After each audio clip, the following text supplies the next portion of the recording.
When one mom suffered 2 miscarriages in a matter of months, she almost gave up hope of expanding her family. However, that's when she saw a baby on Facebook and she knew he was meant to be hers. Anita and Eric Mirren came from Grand Rapids, Michigan. The couple got married in 2011, and by 2016 were parents to a little girl named Scarlett. However, that year, they discovered they were expecting a new addition to their young family. The couple was pregnant with a baby boy and excited by the prospect of giving Scarlett a little brother. Then, at their 20-week scan, doctors realized their baby named Jack had Down syndrome. Those with a genetic condition tend to have some level of learning disability and certain physical features.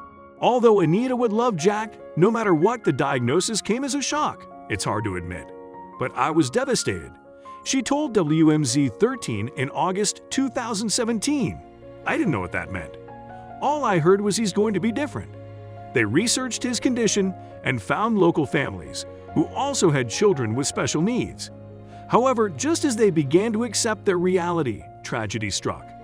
Part of me was like, this really can't be happening to me, Anita recalled. Like the shock came to my mind, and then they could not find his heartbeat. Jack had died due to umbilical cord complications, but Anita would still have to give birth to him. That was the hardest part for me, she admitted, because I wanted so badly for him to just open his eyes. I would just stare at him and say, "Open your eyes.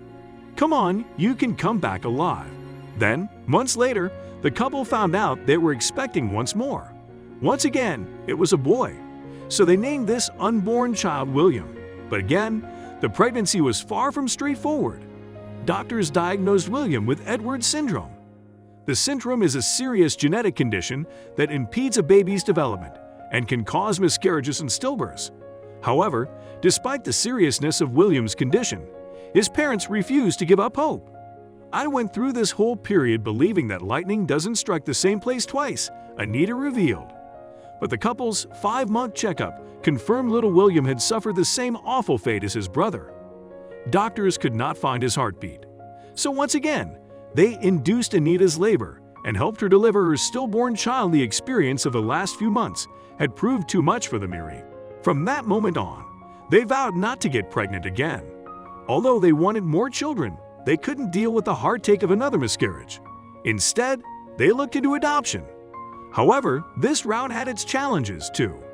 I realized that there were so many families almost competing for every healthy child, Eric explained, and then, on the other end of it, there are so many special needs children that are desperate for good homes. But undeterred, the couple began the arduous process of applying to adopt a number of different children. However, all their efforts came to nothing. The Marins, no doubt, felt like the world was against them. But then their luck began to change. Baby Z needs a home. The post was by a North Carolina caseworker who was looking for a home for a newborn. The baby had hypoplasia of the corpus callosum, a rare birth defect, and they were looking for a family willing to adopt a baby with special needs. Because Anita and Eric had already prepared for life looking after a child with Down syndrome, they knew they could offer the child support. So they applied to adopt the baby, and just 3 days later, the child went home with them. They named their new son Warren, and they committed themselves to stand by him no matter what his medical future had in store. Miranda felt prepared for the challenges they had ahead. However, they credited their 2 late sons for inspiring them to accept a child with special needs. If it wasn't for Jack and Michael, they may never have even applied to adopt Warren. When we wrapped him up in our arms, we didn't see special needs, Anita revealed. We didn't think that this is going to be a kid who had disabilities or who's putting us out in any way. We are just so honored to be a part of his journey. So after all their heartache, Anita and Eric finally grew their family, giving Scarlett a little brother in the process. Now they have given Warren the best possible start in life. And given their prior experiences, they have the strength to handle anything life throws at them.